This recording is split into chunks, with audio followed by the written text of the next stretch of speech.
Okay, hey everyone. Sorry I am just a little bit late. Ina ended up with a urinary tract infection over the weekend, and we had to go to urgent care, and she's been running a fever, and she's feeling much better today with her antibiotics, but it's kind of thrown her sleep schedule and her nap schedule off. So I was like trying to get her down for a nap, and she's probably gonna wake up, but we'll see. What have we got going on? So Tina's still doing her t-shirt, knit along, crochet along. I'm still working on my lace shawl, although I did pull some yarn because I kind of want to make a sweater. You know, it's starting to get into that season where making a sweater kind of sounds nice. But I haven't quite decided if that's what I want to do yet. So until I do, I'm working on some other things as well. I just got a new serger, yay, and I have made 2 t-shirts now for Ina, just to kind of practice, figure out how that works. Kind of fun. So, you know, maybe I will talk about sewing and whatever. Oh, and Avi got me a new umbrella so that it can be shady up here, and hopefully I won't manage to overheat the phone. So there's that. Let's see, what else? Oh, we still have some fabulous clearance going on. We just got in some new stuff. I don't know, Tina did this whole thing on Friday with a bunch of new stuff. I really need to get a newsletter out and share that with everybody. Slow Yarn Crawl is still going on, so if you have not finished your crawl yet, it's a great time to do it. The crawl goes all the way through September 7th, and we do have a lot of prizes that we need to pull as well. Let's see, what else have we got going on? Okay, so I like these little kits from Purl and Loop. So I have the, I think this is called the Minute Weaver, or the Minute Weaver, I suppose, if you want to say it that way. But this is a super cute little kit. Comes with a little basic instruction, comes with 3 little tiny looms, 3 cute little looms, and 3 different, what they call EPI, that's ends per inch, which we'll talk about here in just a minute. And hey, David's watching again. Hi, David. So this one, for example, is 8 ends per inch. This one is 20, and this one is 16. And I had a little tiny weaving on here, so I just left it on there to show you all. So it comes with 3 tiny looms, and then it also comes with, hang on, gotta pour it all out here. These 3 little cards, which you can use to store your yarn on, so you can take it with you to work. There's a tiny little comb, which we'll talk about in a minute, and then it also comes with a little tapestry needle, a blunt tipped tapestry needle, because that is what we use to make our little tiny squares. And so here I have some tiny little squares, cute tiny little squares made with little scraps, little leftovers. And this is a great way to use up those little scrappies at the end of a project, because, you know, I hate throwing out yarn. We all hate throwing out yarn, right? Okay, maybe not, but I hate throwing out yarn. And I like having a way that I can use up my little scraps, even if it isn't necessarily knitting. And one of the ways that I do that is by making these super cute little woven squares. And once you've made these woven squares, you can put them together if you want, and you can make like a chunky bracelet, or you could make coasters. You could put it together into larger fabric, and you could make something super fun out of it, like you know, a little scrappy square shawl. Lots of different things that you can do with these little Minute Weavers. And we don't just have the tiny weavers, we also have bracelet looms, and we have larger like swatching and tablet looms. And it's getting just a little bit windy, and I apparently do not have this locked in well enough. Oh well, we're just gonna hope that everything comes together. So anyway, today what I wanted to show you was just kind of a little basic primer on weaving. So I wanted to talk about that ends per inch, because of course we have the 3 different looms, and I hate this. There we go. Now I can make sure there's no comments that I miss. So there's 3 different little looms, so we can talk about the ends per inch. We can talk about warp versus weft, and this is like a really great little introduction for anybody who's interested in weaving. I think Ina will get a big kick out of this when she's a little bit older as well. At least I hope she will. And it's also, like I said, a great way to use up like scraps. So if you have to cut, you know, like a yard off of, you know, something, or maybe you only have like 2 or 3 yards left of a project because you played Yarn Chicken and you won, then this is a fun way to use up those little tiny scraps. And this one and this one are like tiny little sort of tapestry pieces, because I've used more than one color. And this one, you can see there's a little hole right here where my 2 yarns don't quite meet, and there's a way to get around this. So what you can do is you can always use angles in your weaving so that you don't end up with a hole, because, you know, each time you would have a hole, your 2 yarns are meeting instead. Or you can actually add a little bit of bulk, and you can wrap that pink yarn, you know, one strand further over, and the same thing with the green yarn, and then that'll lock them together. So, you know, that's an option as well, so that you don't end up with holes. But it's kind of fun because you can go ahead and you can do kind of like some little tapestry things with these, some teeny weeny tapestries.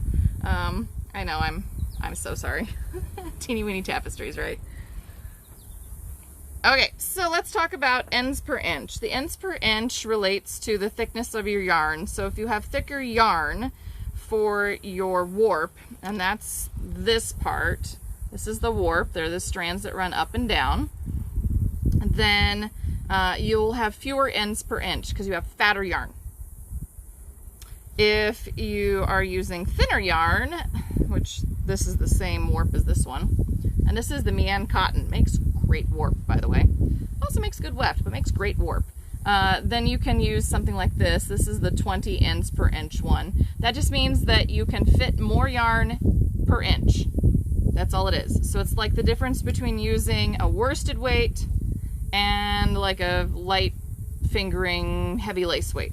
That's the difference. That's ends per inch. And when you think about the end, it's the little pieces that are the end pieces of your weaving. So that's what that is. When you look at your warp, you want to use something a little bit stronger. You can use wool if you want, but if you're going to use wool, I definitely recommend something that is stronger, well plied, maybe has a touch of nylon in it, like one of the sock yarns. Don't use a single for your warp because it will come apart. It doesn't have enough twist in it. We've talked about twist with spinning before, but it doesn't have enough twist in it to hold together so that it doesn't come apart as you are using your little needle, right? And you are weaving back and forth, because this is what you do, is you weave your needle back and forth and you pull yarn through. So as you are doing that, you're putting tension and stress on these little warp threads. So you need to make sure that whatever you choose for your warp is a fairly strong yarn. So you can use cotton. Cotton's always a great option.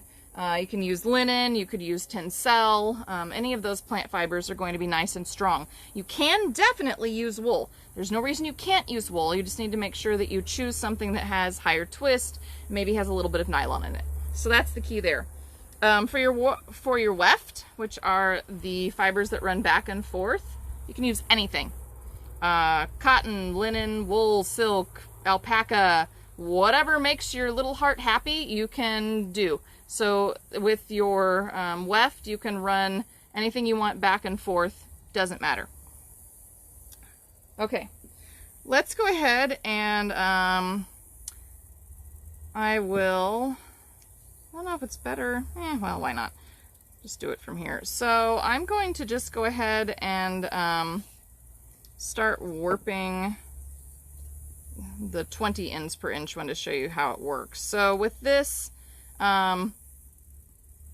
have a couple of options. You can make sort of a, you can make like a loop and then tie your pieces together at the back.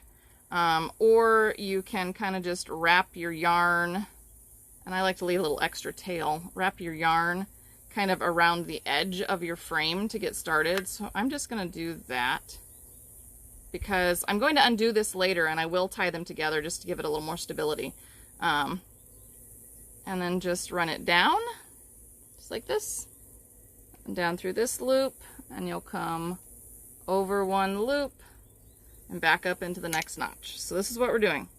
Just up and around and down, just like this. Just like this. And I am doing this one pretty close together. You could skip every other tooth, and that would give you like a 10 ends per inch instead of a 20 ends per inch. Totally up to you. And you do want to do this a little bit firm. You don't want it too tight because you do want to be able to pull this off of your little peg teeth later, but you definitely want to make sure that as you're doing it that you don't make it too loose, because if it's too loose then it isn't going to make a pretty fabric. So I think one of these is this one's a little bit looser than I would have liked. It doesn't make quite as nice a fabric. It's not as stiff. So something to keep in mind. Alright, so I'm just gonna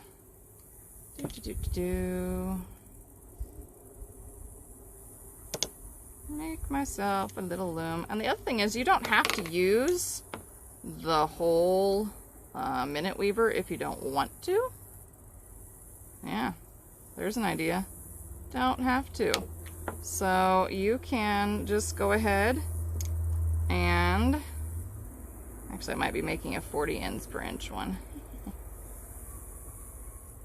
So I was getting a little happy with my winding on.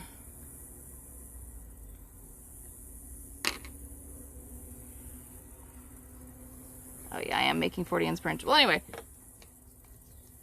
my apologies. I was going up and down a little too much. But the nice thing is that you have options with this. So you could just, you know, warp up part of it. You could just do half of this one. You can go ahead and you can do a like a 20 ends per inch if you want. You can do a 10 ends per inch if you want. You have options when you have a higher EPI to work with. So in this one, I've already got 1, 2, 3, 4, 5, 6, 7, 8, 9, 10, 16, 17, 18, 19, 20, 21, 22. I've got like 22 or 24 ends per inch because I'm doing it just a little bit heavier. This would make a really tight fabric. Let's make a really tight fabric, right? Whereas this guy right here, where we're going every other one, this is what it's meant for.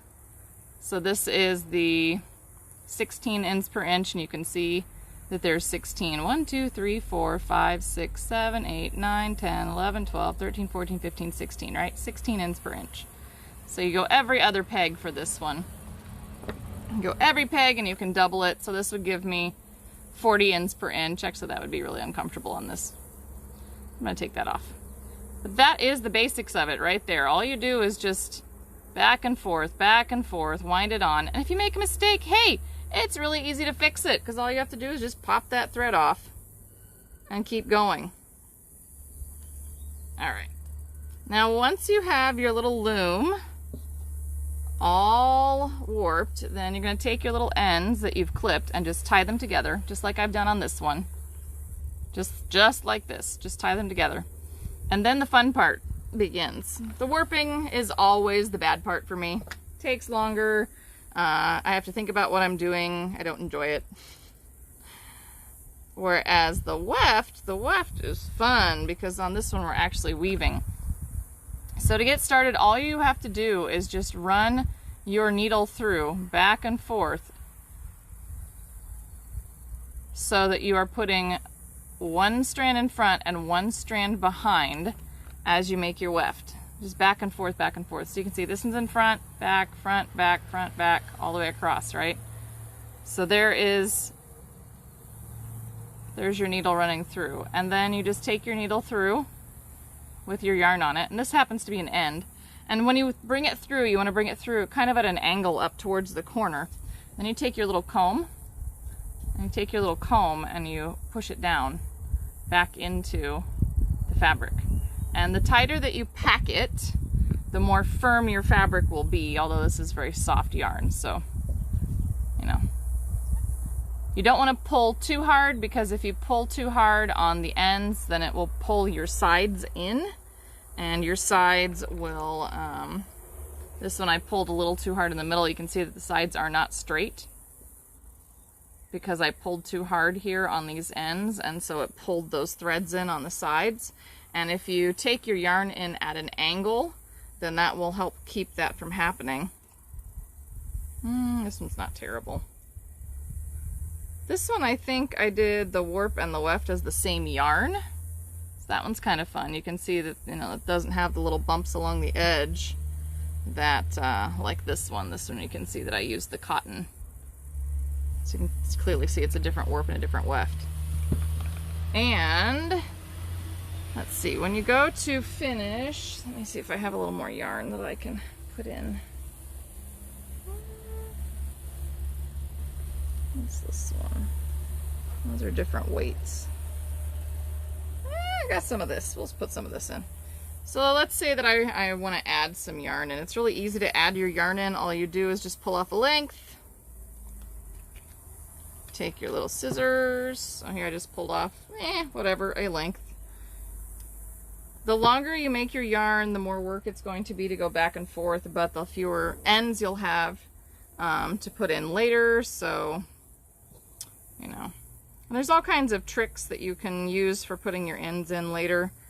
But let's say, okay, I'm going to turn this around and down, show you all of my mess here, so that we can look at this a little closer. Okay. Alrighty. Here's all of my lovely pieces here. Alright. Cute little pearl and loop bag, cute little looms. We sell scissors as well at the shop. I got these cute little scissors a couple of years ago. Love these. Fancy little scissors. Okay, so let's add a yarn in. So all I did was take my blunt tapestry needle. All right, here's my blunt tapestry needle. And thread it. And then just winding up some yarn really fast so it doesn't make a mess. I don't like messes. Messes are like the bane of my existence, and my whole house is always messy because, you know, I have a toddler. It just kills me. All right, so here's our little loom. So here you can see that on our last row, or even if this was your very first row, I went over, under. This time I have to go the opposite. So I have to go under, over, and keep moving my needle back and forth and picking up my warp so that I can lay in my weft. And then all I'm going to do is just pull my yarn through, and I do want to leave something of a tail. Beat that down a little bit. And I'll just reverse direction over here. And again, because this is over, I have to go under, over, under. This is why you want to make sure that you are always using your blunt tipped needle so that it's really easy to move that tip back and forth underneath your warp threads. And then again, as you pull this through, you don't want to pull this really tight. If you pull this really tight, you see how this pulls the thread in on the outside here? You don't want that to happen. Now you can take your needle and kind of pull it back through and sort of fix it. But you really have to pay attention to that as you're going, because if you don't, it's easy to pull these side threads in and have issues because you no longer have this nice even side. You've pulled it in and angled it. And then we just keep doing this again. This is super soothing because you don't have to think about it too much. The hard part's kind of deciding what you want to do. But if you go with like the random method and you just sort of pick whatever's, you know, next in a pile, or you could do what I did with those socks for my friend Heather and just tie a bunch of colors together, and whatever comes up next is what you're going to use. That would be really fun too.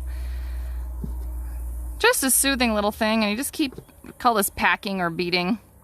On a big loom, this would be the beater bar, and you would use your little comb and you would beat it down into place. For me, I just call it packing or beading with the tiny comb. Nobody has questions yet. Okay, cool. And we just keep going back and forth. Now, when you are completely done with your project, there are ways that you can end your project. You want to make sure that you have put all of your ends in before you pull your little project off of your loom, because this is your opportunity to put your ends in. It's really easy to do that. So to put your ends in, I'm just going to steal my tapestry needle here. You can actually just take your little tapestry needle and you can just sort of go in and you can weave your ends back and forth kind of in, just like this. And then use your beater bar to beat it down. And let's see if I can just get it beat in a little bit better. I left these ends out on purpose, but if you do this right,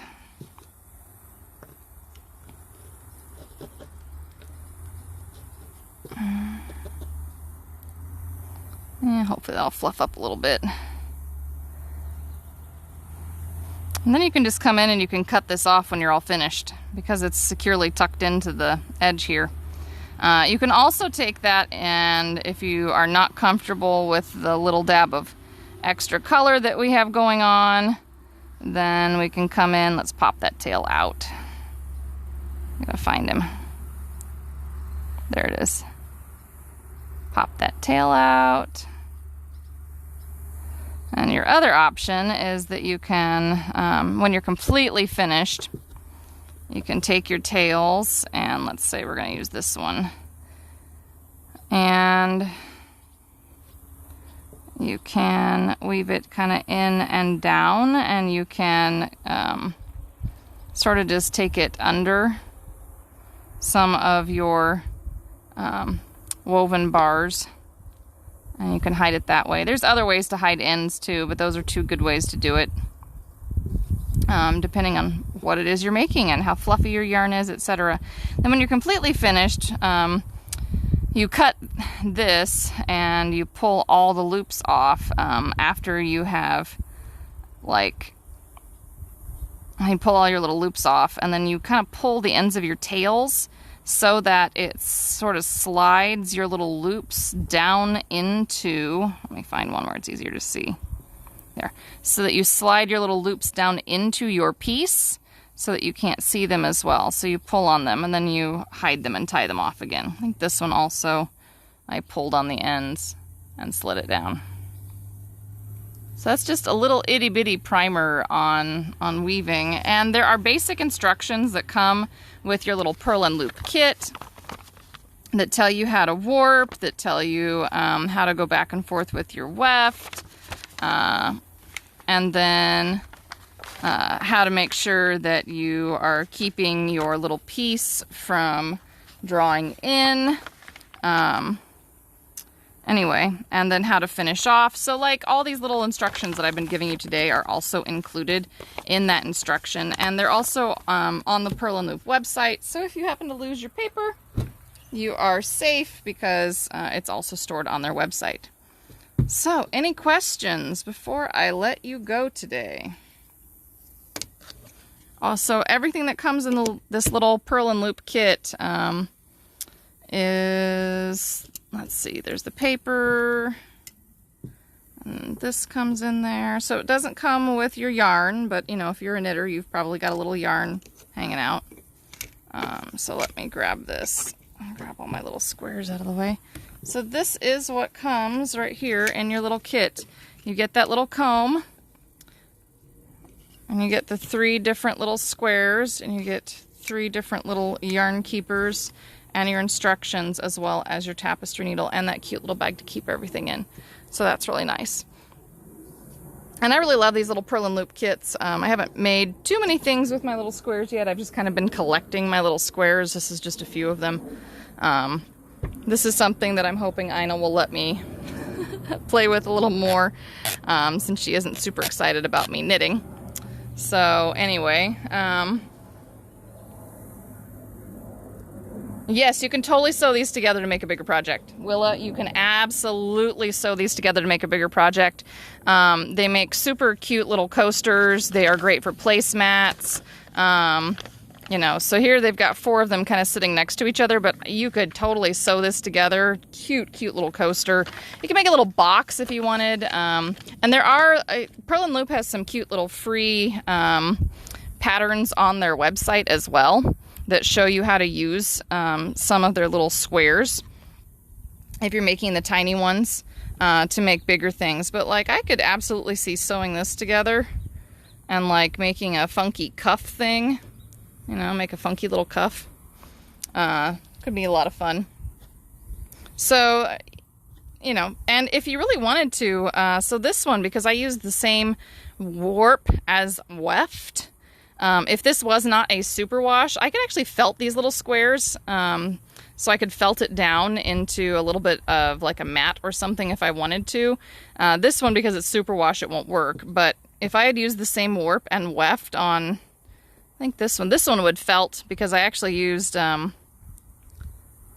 want to say that this is the Studio Donegal in the soft and then in the Aran going back and forth. This one would felt. I could felt this little guy down.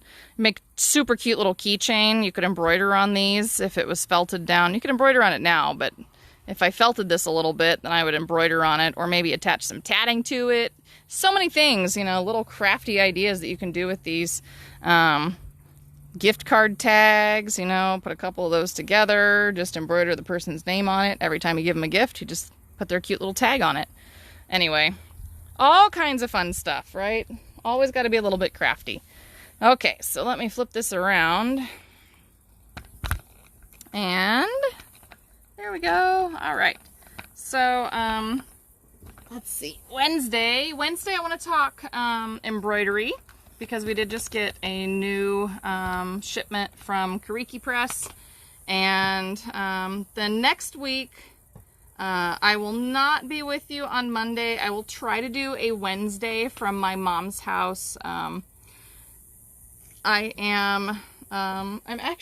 making a trip to go see my family, but I'm also taking 2 of the ducks to their new home because I ended up with too many boys and not enough girls. And that makes for very unhappy girl duckies. So we are finding some new homes for some of the boy duckies. They're called drakes, just in case you were wondering. And I'm going to go visit my mom next week, briefly with Ina, because she hasn't seen her grandma now. I think it's been at least 6 weeks since we've gone to see my mom, maybe a little bit longer. You know, it's just really hard when you can't go see family. So,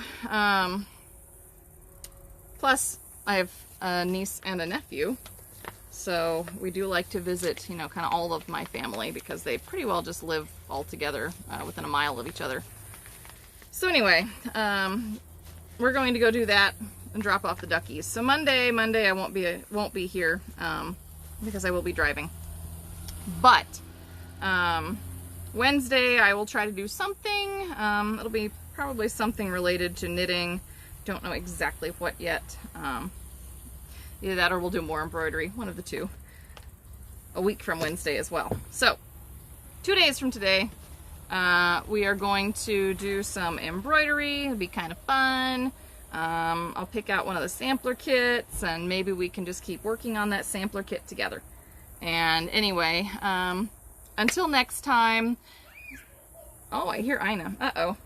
I gotta go get Ina. So stay healthy, stay safe. Make sure to go to BlackSheepFiberEmporium.com. Bye.